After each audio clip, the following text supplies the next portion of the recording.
Hey folks, and welcome to Typology, the show in which we explore the mystery of the human personality through the lens of the Enneagram. My name is Anthony Skinner. I am the producer of the show, and I want to start off by welcoming the host of our show, Ian Cron. Ian, welcome to the show. It is a pleasure to be here again with you, as always. So what's new? You have some info, something new for us? I have a big announcement. So Okay. most people, or a lot of people, know about my apricot-colored golden doodle whose name is Percy. Sweetest thing. But the day before yesterday, we got Percy a sister. That's awesome. You have a pic? Yeah, right here. Ooh, you were ready with that. Yeah, it was. Can you see her? Look at that. Is that another doodle? It's another golden doodle, except she's chocolate and white. I can't wait to see her. Beautiful. Yeah, and her name is Pip. Pip. Percy and Pip. Yeah, it's short for Pippa. Had nothing to do with the British royal family, but we just love the name Pip. How many? Because you can say things like pipsqueak or you stupid pip shit.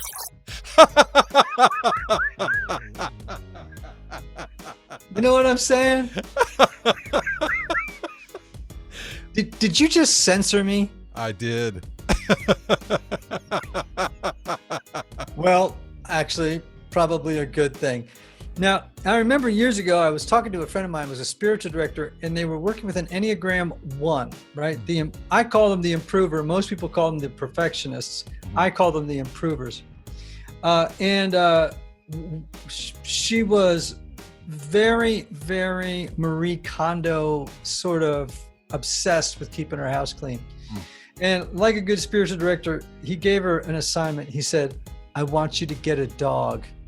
Oh, And she was like, advice. I can't get a dog. Yeah. Right. And he said, it has to be able to shed. And she's like, I can't get a shedding dog. And he's like, you are going to get a shedding dog and you are going to learn how to live in a world of imperfection and love it. Wow. That's great advice. Oh, that's great advice, right? I love it. Yeah. Well, we have an Enneagram One on the show today, Yes, we do. and she gives us some good advice too, right? She does. Yep, Kendra Adachi, author of the upcoming new book, The Lazy Genius Way, Embrace What Matters, Ditch What Doesn't, and Get Stuff Done. Great conversation with Kendra. Let's get to it. Let's get to it. Kendra Adachi, welcome to Typology. Thank you. This is really exciting. I've been listening to your show since episode 1. Oh, be quiet. Oh, that's No, fantastic. well, that would be bad. This is a podcast. I'm not going to be quiet, but I have. It's the truth. It's the truth. Oh, well, thank you very much. I'm so appreciative. Now, I have been asking all my type 1 friends, you're a type 1, which signifier do they like more, the improver or the perfectionist? Of the two, for sure, the improver. The perfectionist drives me crazy.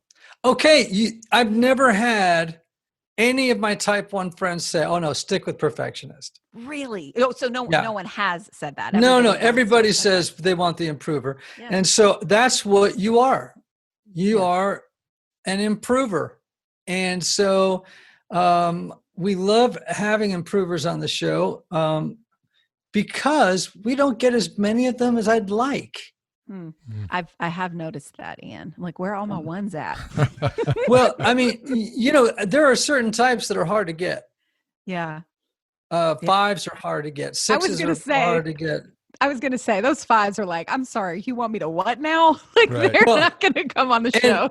And here's what's so funny is they're often the very best guests are 5s. I'm sure. Yeah. They are so thoughtful, and when they speak about their experience, it's really powerful. So listen, if you are a 5 listening to the show right now, get it together.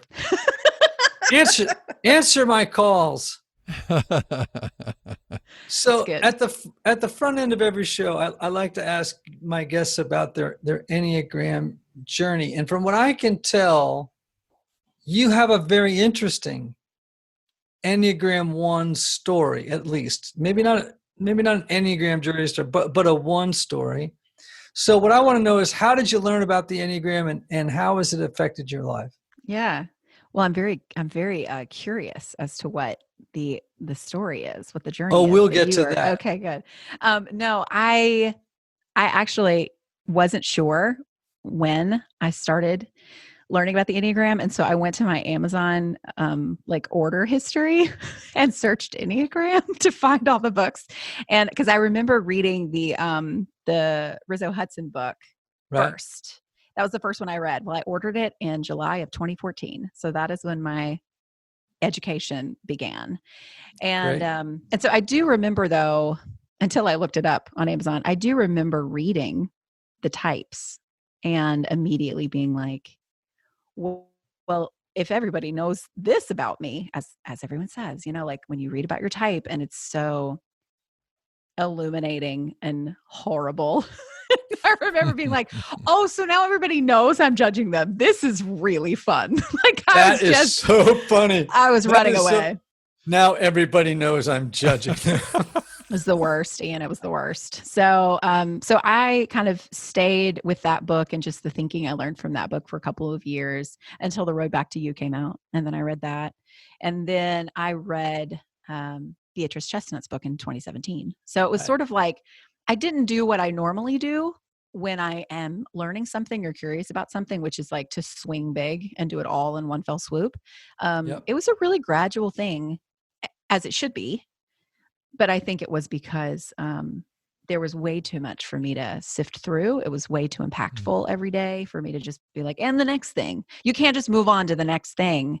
Right. I was going to say until you get the last thing. And I've never even gotten the last things. I mean, it's just a constant kind of conversation within myself of what the Enneagram has done for me and does for me like every day. Yeah. Well, I hear you. I feel like there once you start going down the wormhole, it seems to be plumbless. So you can, as you would say, be in a lifelong conversation with what you learn from the Enneagram, right? Because you're talking about the mystery of your own life. And so you are in many ways the least qualified to speak about it. So that's a devastating statement. But I mean, but it is true, because the very definition of a mystery is something that you are in, that only someone from the outside can really come in and do something about.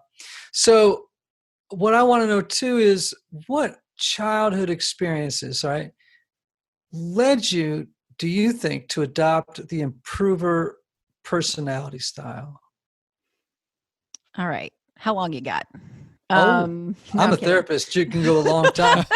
No, I will say that going to therapy is one of the best things that a human can do, just in general. But no, my home life was definitely a tricky one. I was an only child until I was 7, I guess.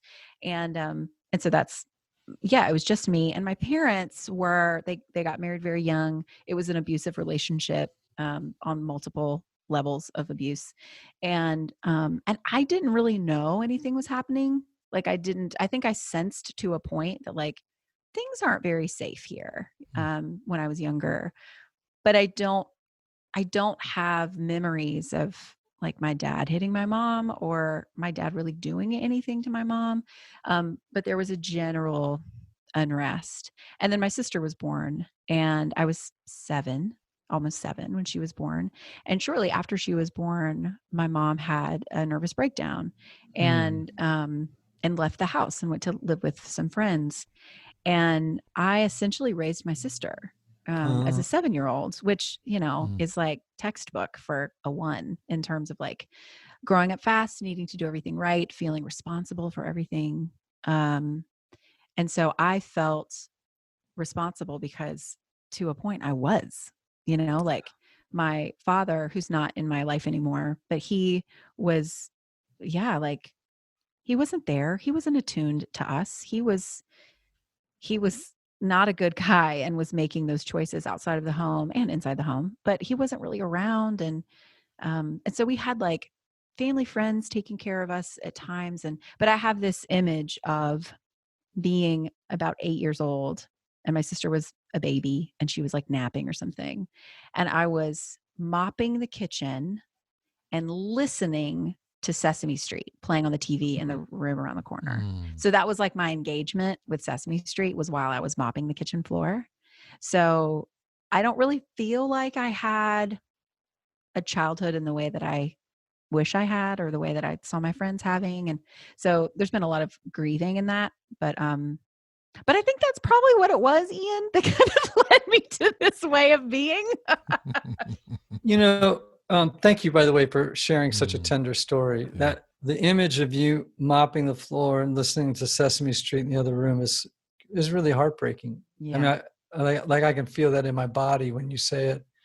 You did describe a sort of an iconic one story where a child grows up early, not unlike an 8, but has to take on responsibilities before they should, Yeah.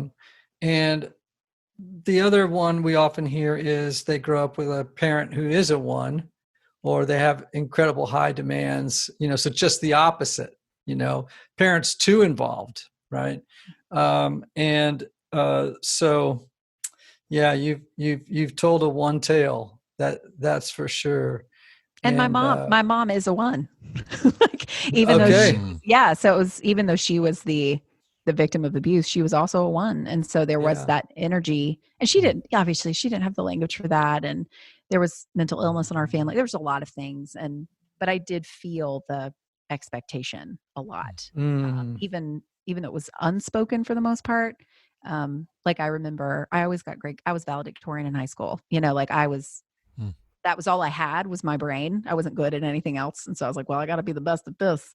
And so I remember bringing home straight A's all the time, and never, weren't really celebrated. It was just like expected, like, well, of course you got A's, which there was no malice in those statements from my mom or from my stepdad later on, or, whatever. Like they didn't mean anything, but it did kind of like, it was like confirmation bias of like, well, I really can't do anything that's good enough, because even the literal best is like not celebrated. So, it's tough. It's tough. Yeah. That's a lot to unpack. And, I had a difficult childhood, and I tell people all the time, that it's not so simple as, lather, rinse, repeat. It's lather, rinse, repeat, lather, rinse, repeat, lather, rinse, repeat.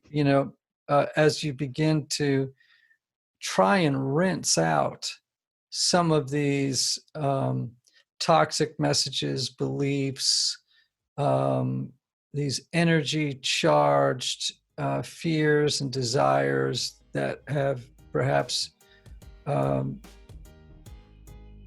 become limiting, in ways that are really difficult. Hey, Anthony. Hey, what, Ian? What if I told you could get high quality, organic, and non-GMO groceries delivered to your door for a lot less than you're paying now, and help out families in need? That's what I'm doing since I discovered Thrive Market. As a proud Thrive Market member, I get the products I love, and my paid membership provides a free membership for someone in need. Someone like a low-income family, a teacher, a veteran, or first responder. And in addition to their 1-for-1 membership matching, Thrive Market is actually matching donations to their COVID-19 relief fund dollar for dollar. So far, they've contributed $500,000 to the COVID-19 relief fund. That's amazing to me. So, as a special offer for Typology listeners, try Thrive Market and become a member risk-free. Just go to thrivemarket.com/typology. Join today and you'll get up to $20 in shopping credit toward your first order. So that's Thrive, THRIVE, market.com/typology, TYPOLOGY, to start your risk-free membership and get up to $20 towards your first order. ThriveMarket.com/typology. So what is it about being an improver, and for all improvers? Okay, so I'm going to ask you to speak on behalf of all improvers, that kind of breaks your heart. Oh, that's a good question. I think that, whenever I hear other people talking about type ones, people that identify as ones, it really always is sort of, not always, that's not fair. It often is stereotypical, like, you want a one to help you move. You want a one to organize your closet. You want a one to run your event or whatever. Right. And Marie Kondo. Oh my gosh, right? yes. Yeah. It just feels very dismissive of the breadth that I feel like the breadth and depth that I feel like I am as a human. Yep. And I feel that way for a lot of my fellow ones that I'm in relationship with. So there is sort of a brokenheartedness, like, on behalf of ones who just feel like we're not just like organized and together and like weird about dishwashers. Like, can we stop with being weird about, like, it's okay if you like your dishwasher to be loaded a certain way. The dishes get cleaner and you fit more in. Leave us alone. And so I think there's that part. But then on behalf of ones, as a one, I think that, I say, like, you're more than that, guys. But also, you don't have to be that. Like, you don't have to stay in that. And I think that's where I am in my current Enneagram space, is like, this is a construct, this is the shadow. That language has been so helpful for me, that, this isn't just like, well, this is just the way I am. It's actually not. It doesn't have to be. It doesn't have to be. And and the weight that ones feel, that whole, all the, you've had so many conversations about this, about the inner critic, and ones are harder on themselves than they are on anyone else by like a mile. If you had any idea how hard I am on myself, it would just like crumble a lot of people. And on my behalf, not like that they couldn't handle it. It's just really, it's a difficult headspace to be in constantly. But at the same time, it's not the only way. We don't have to stay in that place. That there's freedom out of it when we see that it is a way that we've tried to keep ourselves safe. Yeah. Carl Jung has this great quote. He says, you are not what happened to you. Right. You are what you choose to become. And I think that's a wonderful message that the Enneagram gives us, right? It doesn't tell us that your number doesn't tell you who you are. The Enneagram tells you who you could be. Yeah. And I think that's the hopeful part. It doesn't mean that you don't have to walk through the shadow and figure out what's in there, what old messages and beliefs reside there that need, lathering, rinsing, and repeating. But on the other side of that journey, you discover this essential self that was lost. Yeah. Right? That was lost by no fault of your own, and boy, that's a wonderful thing when you can arrive at that place and realize it. So you actually just told me you went to your therapy. Everyone should go to therapy. You love therapy. I'm assuming, are you in therapy now? Yep, I am. Okay. All right. So deep question time. What are you working on? All right. Maybe you can help me with this, actually. Okay, hold on. Let me just turn the meter on. Well played. That was nice. It's like you've gotten that joke before. That was a good lead in. Okay. So no, one of the things I really struggle with, just with therapy in general, and with being a person, let's be real, is knowing how I'm doing, looking back, especially. Um, I've had this conversation with people so many times where they're like, "So how are you?" And I know they really mean it. How have things been going? How's your week been? And I am frozen as a human when I'm asked that question. I don't really know what to do because I'm like, I can tell you how I am right now in this moment, but I Right. don't really know. I've left. There's so much has happened between now and last Tuesday. Like I cannot Right. begin to tell you. And so when I go in to see my counselor, and he's like, "So how you been?" Or "What do you want to work on?" Or I don't know how to answer that. Right. It's a really difficult thing for me Yep. to mark where I am and not lose where I am, but be able to look back enough and be engaged in something that happened a day ago or a year ago or whatever to even say, what are you working on? And then I think alongside of that, that is a good thing, is that so much of my life has been paved with efforts of working on. That's been the pattern, is I'm always working on something. I'm always tracking something. I'm always trying Right. to. And so I kind of went through a really long period of my life where I just stopped working on anything. I stopped tracking anything. I stopped putting limits or schedules or scaffolding around anything because I didn't know how to just be a person. I didn't know how to not try to do that thing the best I could do it. I can't just do things and just be average. Like that's just not, and that's like such a type 1 flex. I don't know how to be average. But That's it's not actually, fully yeah, what and I it's, mean, but you know what I'm saying. yeah, but it's also very 4. Um, Right. Oh no, that's very, and yes. That and line is and strong when I'm sad, man. It's true. oh man, it sure is. On your website, you wrote something that intrigued me. It said, "This is not a place where you'll get tips on how to do it all. The Lazy Genius Collective, which is your website, will tell you to stop doing it all. Living by a list of shoulds is exhausting and leaves zero extra time for just being a person and watching TV. And isn't that what we all really want?" So I actually, I have finished Netflix during COVID. I have finished the entire stream of Netflix. I have watched shows I swore I never would watch, but I have now watched them. So I have 2 questions for you.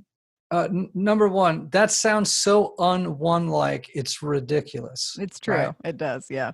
So what I want to ask is, did you have to hit a wall or crash and burn in some big way at some point to arrive at that conclusion?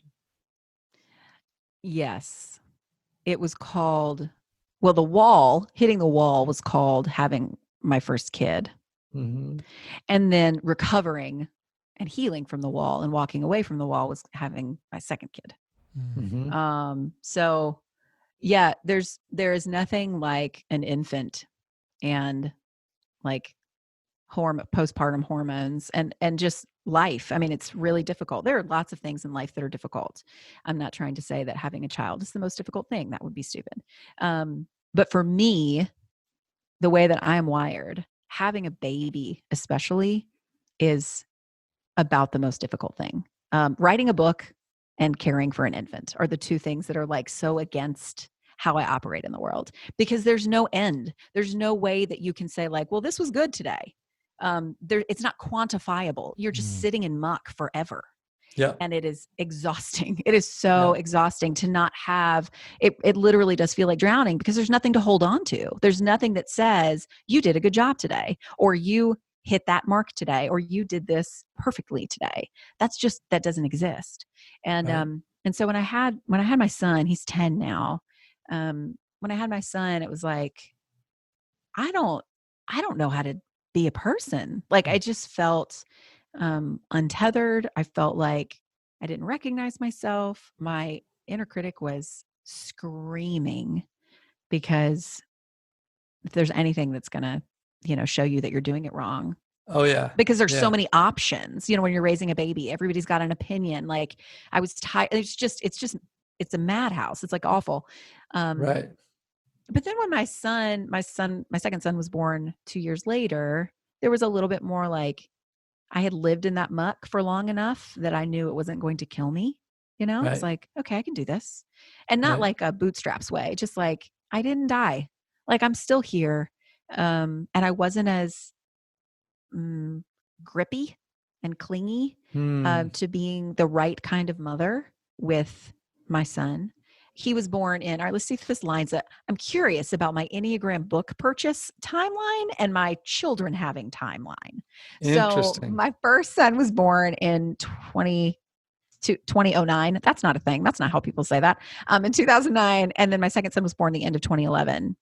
And I got pregnant with a surprise child in 2015. So actually, it's like in the middle. And so I was like sort of in the Enneagram journey when I had my daughter. And when she was born is when things really started to kind of swing the way of, oh, this is sad. We're not living this way anymore. I don't want to live this way Hmm. anymore. There's so much goodness. That 7 line was like waving at me, throwing confetti, like, let's party. This is too hard. You don't have to live this way. So I think having kids that was the progression of sort of coming to this place where a lot of people say to me, you don't sound like a 1. What is this way? This way, the lazy genius way.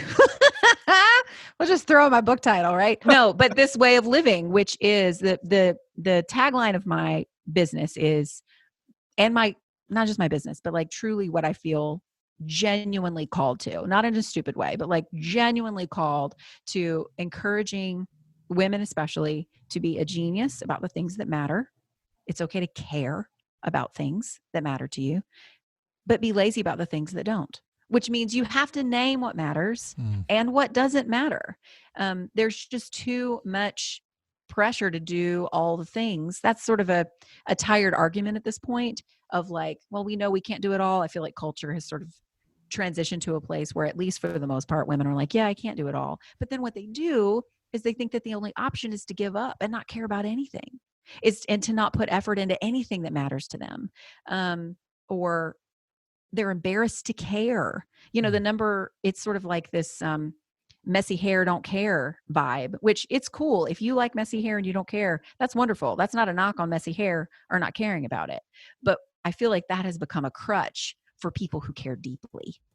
Women, especially who are moms, who really, it's almost like they feel shame for caring about something and putting time and effort into something because someone's going to be like, well, you're trying too hard. That there's a different way. There's a middle way. It's not try hard or give up.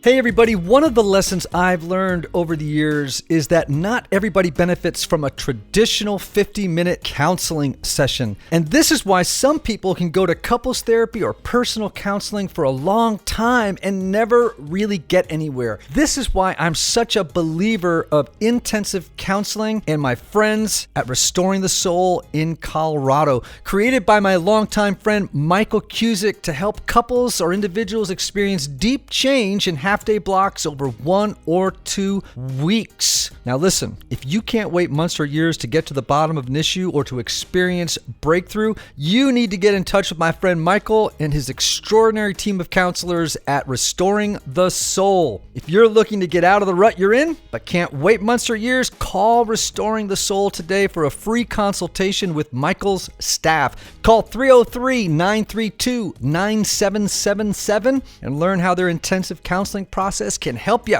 As a special bonus, just for Typology listeners, make sure to visit www.restoringthesoul.com/typology to download their PDF called 5 Ways Unaddressed Trauma May Be Derailing Your Relationships. It's so funny. I was walking through an airport one day, and I was walking by Hudson News. And so I just happened to see what the bestsellers were. And one of them was this bright orange neon cover, which obviously caught my eye, right? It was just screaming off the shelf. And I went over, and the name of the book, I can't give you the whole title. It was called The Subtle Art of Not Giving an Yes. F, right? Yes. And I thought, Oh, that's a clever title. It's an interesting cover design. I'm actually going to buy this book. Now, I do not normally buy, self-help isn't the right word, but that No, I get style it. of, Yeah. I don't normally buy those. And I read it on the airplane, and to my surprise, I absolutely loved it. And in part because he had 7 or 8 great points. And if you have that many great points in a book, I think that's a pretty big win. But one of the premises of the book is that if you don't decide in life what you're going to give an F about, you will give an F about everything. Right. Hmm. Or then after that, nothing. When you realize you Right. can't give an F about Right. everything, Yes. then you're like, well, F it. I'm out. Like, Yeah. there's not And a middle ground. Yeah. Yeah, and I think that, I thought to myself, he's right. If you pick the 3 or 4 things that you really care about, then when the woman at CVS who cuts in line, or someone dents your car, you just don't take it. It's like, I'm not going to care about that this much. It's like, I know what I'm going to care about and what I'm not going to care about in life. And so I think that's just wonderful perennial wisdom. And something else you said really gripped me in it, because this was an experience for my wife, Ann, when we had children. Ann has a perfectionist mother. Now, she's a 9, but she carries that intergenerational voice that sort of comes down, is passed down. And when she read about this idea, and I can't remember the psychologist, I should, Winnicott maybe, that, all you had to be was a good enough mother. And that's the phrase he uses, the good enough mother. Mm-hmm. Like, you don't have to be perfect. You don't have to get everything right. You just have to be good enough. And when my wife read that, I think you could feel all the oxygen come back into her life. Yeah. Because it's kind of a revelation. Like, I don't have to get this perfectly. Like, wow, So you're known as the lazy genius. I am indeed.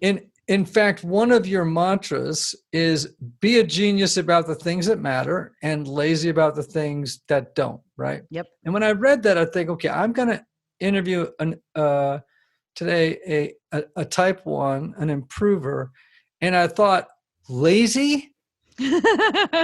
How on earth did an Enneagram 1, a type typically can't stop working to perfect the world and relax, come to embrace that way of being in the world? And I think you've answered it in part, but I'll ask it again. How on earth does a type 1 embrace laziness? Yeah. Well, to be completely frank, it's not easy. Right. It's not a natural thing. Right. I think it is a muscle that gets stronger, like anything. The more that you practice, thinking things that are no longer harmful, releasing thoughts that are harmful, telling yourself at the end of the day, like, see, that was fine. You can do that, but I've added a lot of practices into my life that help me remember that it's okay to be lazy about certain things. I meditate, and I really love breath prayers. And I think the reason both of those things help is because they are so of the moment, and it's hard for me to evaluate them because they're over so quickly and they don't have anything to show, there's nothing to show for them at the end. But I will say, I think that the reason that lazy is part of this, other than, let's be real, you guys, lazy genius is a great name, right? Come on. Yeah. Some credit for this. No, I'm kidding.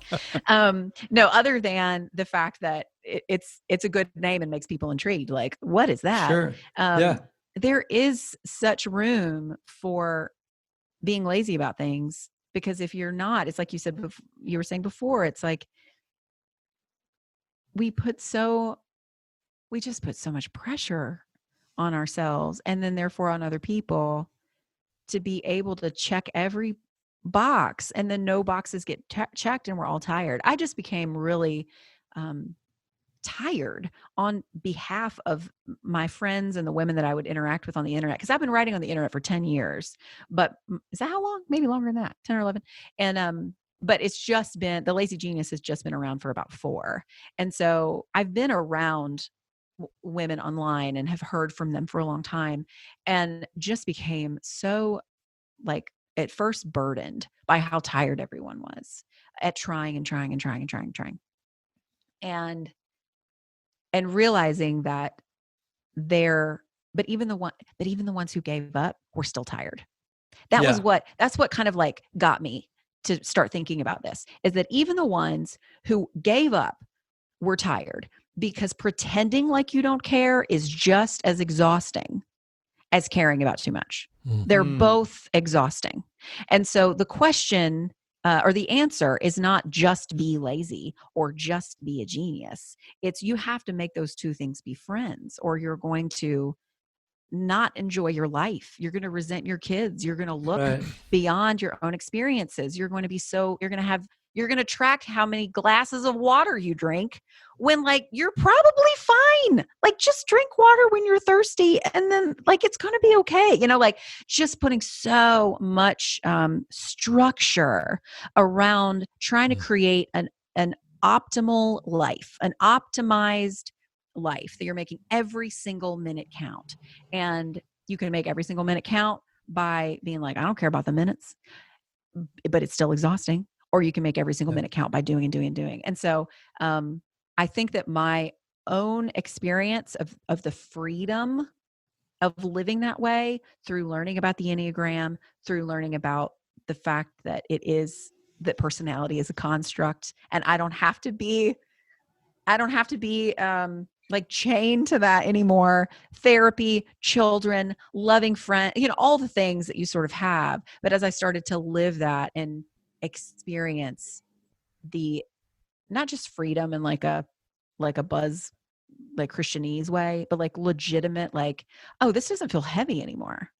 Like I feel like myself now. I finally feel like myself. My passion for that, and for the women that I want to sort of like feel free from this, is just way too big for me to keep it to myself. That's just my personality. And so that's why I created the Lazy Genius Collective. So Anthony, I can tell every time when you have a question. There is something in your face. That was amazing. That was amazing right there. Yeah. I mean, you can time it. Oh, I got a couple of them. One is for our Enneagram ones out there. What does a breath prayer look like that helps you break the cycle during the day? When you're in the middle of it, what does a breath prayer look like? Yeah. Mine right now, that has been my breath prayer for a long time, and probably will be for a long time, is not despite, because. And let me explain that. So for a long time, I thought that my failures, people loved me despite my failures, despite that I came up short, despite the fact that I did not see them when they needed to be seen. But what that does is that still puts a responsibility on me. I still feel like, well, you still could have been enough, like your deficiency is, it's a good thing your deficiency didn't cause more harm than it could have. It's sort of what that mindset kind of created in me for a long time, of like, well, people like me despite the fact that I whatever. And when I kind of transitioned into like, oh no, you're loved because you're flawed. You're loved because you missed a friend, but you guys still love each other, and you still sought each other out, and you mended and moved on. You do what people in relationship do, that turn was literally life-changing for me. And so that's constant. It's on my phone screen. Every time I turn on my phone, I see not despite, because, and so that constant reminder of the truth of who I am in relationship with myself, in relationship to my people, has been remarkably freeing. Now, not all at once necessarily, like it's like a baby bird learning to fly, like you have your wings, like you have sort of the tools and the mechanism to fly, but you haven't quite had your wings for long enough to feel confident enough to get off the ground. Yeah. And so so the more that I say that to myself, the more that I pray that, the stronger I feel to be fully myself and rise like a phoenix from the ashes or whatever. How far are we going to take this analogy, you guys? Well, Anthony, you had a second question. Is that? Yeah. So as an improver, what things do you still find that you can't approach without being perfectionistic? That's a really good question, Anthony. I think friendships. I think I am a sexual one. So the one-to-one is incredibly important. I learned that when I would have birthday parties for myself, because you guys, this is really sad. My birthday is 2 days after Christmas. And so I just didn't have birthday parties because everyone's like at grandma's, And so I kind of have to throw myself birthday parties, even as an adult. It's fine. I've accepted it. It's good. But a few years ago, I invited like a bunch of my girlfriends over just to like have a thing.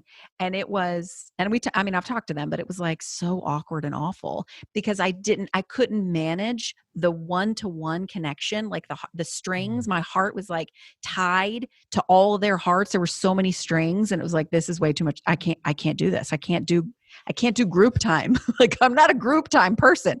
And so all that to say, I think that I'm still learning how to be a friend. I'm still learning what it's like to mess up, to say the wrong thing. And I think in some ways the Enneagram has been incredibly helpful in my relationships, but also it's almost like it's given me too much information because I can know the type, I can know what my friend identifies as, and I can say, well, they don't want to feel this way. So even though I would say this, I'm not going to say this, because it might not be what they need to hear. It's still leading with me. And then we're not connecting because I'm not being fully myself, because I am assuming a certain way that they are. So I think that's definitely the place it is. I feel like I rehearse things more than I would like when it comes to friendships. I rethink things. The number of times that I've started a conversation with a friend where I'm like, hey, listen, I just want to make sure we're okay because A, B, and C. Because I said this, I did this. Are we okay? Are we okay? I'm always like checking in. And I would like to be more grounded in my place, in my relationships and my friendships, and not feel like I have to be the perfect friend so they don't leave, lots of abandonment issues. Because if I mess up, aren't they going to leave? I've said that to my friends, like, but aren't you going to leave? And they're like, no, Kendra, we're not leaving. Like, calm down. So that's definitely the place that feels the most raw with that. Hey, Anthony. Yeah. I've been working on my latest book, right? I do. Well, part of my process is researching topics related to my content. Okay. But as you can imagine, there are tons of resources out there. So let me tell you about one of my ultimate life hacks. Please tell us. It's called Blinkist.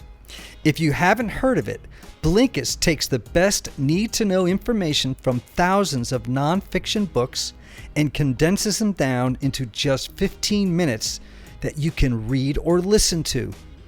I like Blinkist because it quickly gives me the main points of a book, which helps me evaluate which books I want to make time to read in full later and which ones to prioritize now for the projects I'm working on.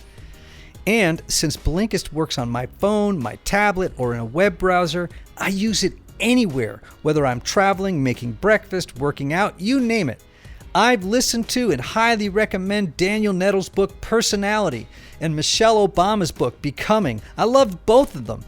You can even read or listen to the key takeaways from The Road Back to You by yours truly. I like that. With Blinkist, you get unlimited access to read or listen to a massive library of condensed nonfiction books. All the books you want and all for one low price. Now check this out. Right now, for a limited time, Blinkist has a special offer just for our Typology audience.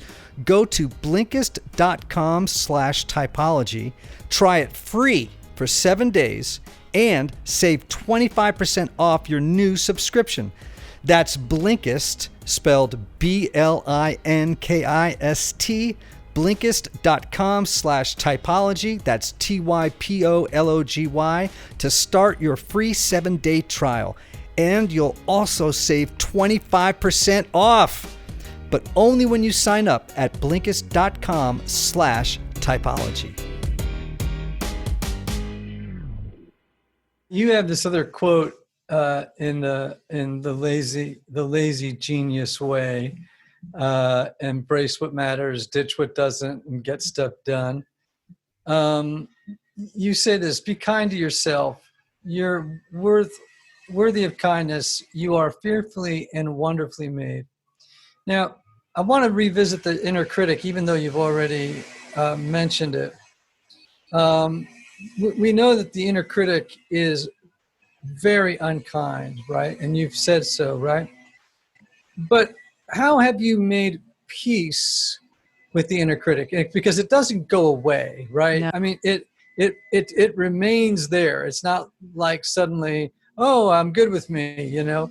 So tell me how have you, or what do you do when the inner critic activates in the worst of ways? How do you be kind to yourself? That's a great question. So this is one of the most profound things that happened to me in therapy. It was a few years ago where, and I'm sure there's like an official name for it. I just don't know what it is. But basically it was like using your imagination. And my counselor led me through a practice of remembering a specific event in my childhood and sort of like inviting 9-year-old me to the table, like walking her to the table. I did that with like different versions of myself that feel like they're always speaking. So I feel like I almost have an inner critic at several ages. You know, the oldest, I have like the innocent 4-year-old who doesn't really say anything. And then the 9-year-old is very loud. Which makes sense because that's when my like become an adult and not be a kid anymore was, you know, pretty heightened. But I have like all of these versions of me from different ages. And the practice that my counselor took me through was just to basically like have a conversation with all of them and tell them that they were okay. You know, just tell them that, invite them into the conversation and be like, I appreciate what you're trying to tell me right now. I know you're worried. I know you're worried that by saying that thing that this friend is going to leave, because that's what you were afraid of when you were 9 and you thought if you messed up, your dad was going to leave. Well, he did leave, but he didn't leave because of me. You know, telling my 9-year-old that he didn't leave because of you. I understand your concern. I understand your worry. I understand that you want to be in charge here because you think you know how the story ends. But I just want to tell you that you don't know, and the story ends way better than you think it does. And come sit with us. And you know, there's just this generosity of spirit that counseling has done for me, and then just sort of understanding the voices in my head and kind of how all of those things work together through the language of the Enneagram. Like there's a compassion for the inner critic, for at those different ages, even, you know, just a compassion of like, I know you're trying to help me. It makes sense that you would feel this way right now, that you're screaming at me. You screwed up. Do you know what you've done to us? You know, but to just have like the compassion for her to say, but thank you, but we're okay. We're okay. You know, I tried to silence it for too long and they just get louder. Wow, that's so beautifully put. And I think something that Enneagram Ones will really benefit from. You know, you mentioned at the top of the interview things that break your heart about you as an improver and others as improvers. And one of the ones that always gets me is probably more than any other number, ones tell me they don't want to be their number. And it saddens me because, you know, every number is equally beautiful, equally needed, equally esteemed. And, you know, I think and it's a surprise to them when they find out that other people don't have the inner critic. For real. I was like, wait, I'm sorry. Everyone else is living a cushy mental life here where there's not some. Yeah. Like, I was really upset about that. Oh, no. I actually even have an inner praiser, which is not a good thing, because it is as delusional as your inner critic. But so I'm always reminding ones to do what you're saying, which is to be kind to yourself. You are worthy of love and relationship, and you don't have to. John Steinbeck has this great quote. He says, "And now that you don't have to be perfect, you can be good." And I've always sort of thought of that as a beautiful word for ones. You can be good, and good is good enough in many instances. Okay, so you have this new book. The Lazy Genius Way, Embrace What Matters, Ditch What Doesn't, and Get Stuff Done. It drops in August. Is that right? That's right. August 11th. And so people can go online right now and pre-order that book. And how do people learn more about what you're doing? Like there's the Lazy Genius podcast. They can go and subscribe to that. But tell us the other ways that people can hear about what you're doing. Yeah. Well, I say a lot of words that are hopefully helpful. That was a weird sentence. I was about to be like, I say helpful words on my podcast. I do hope they're helpful. No, I talk on the podcast, and then By the way, we just saw the inner critic in action. Did you see that? You did. There it was. Good job, Kendra. She actually spoke out loud what the voice was saying in her head. It's true. It's awesome. It's just what happens sometimes. But I put the adverb in the wrong place. It should have been before the noun. We will not chastise her. She was doing her best. She's afraid. She's trying. Basically, what she's doing is she's trying to save you and edit, is what she's doing. Okay. No, I'm on Instagram at The Lazy Genius. I'm on there a lot, talking stories mostly, because I like to show people from an emotional perspective how to make chicken, but also how you can't systemize everything. So I love to communicate on Instagram, and then at the lazygeniuscollective.com, there's a place where you can join my newsletter, and I write pretty vulnerable things once a month. But I will say the book is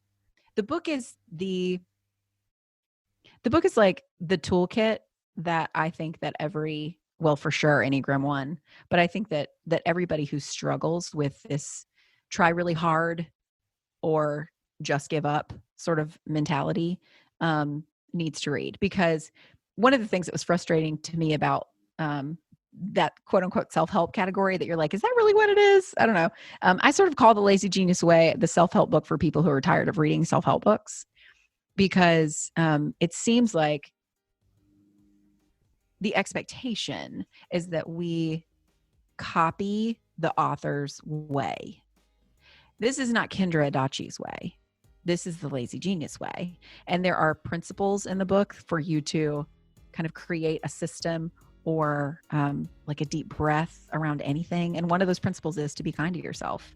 So I do feel like now some of them are like super tangible as well. This isn't just like a kumbaya book. Like, it will help you get stuff done. But there needs to be both. There needs to be both. And I just feel really passionate about being a messenger for both in this book. And so if anything I've said makes you go like, oh, I like the way she thinks, the book is your best bet for sure. Great. Well, I want to encourage everybody to go on Amazon, pre-order The Lazy Genius Way, embrace what matters, ditch what doesn't, and get stuff done. It'll be in your mailbox come August. And Kendra, thanks for being on the show with us. This has been so great. Thank you, Ian. Yeah, what a fun time. And to all my typology listeners, we love you. We're grateful for you. And we want you to remember the words of the great Oscar Wilde: be yourself. Everybody else is already taken. Until next time.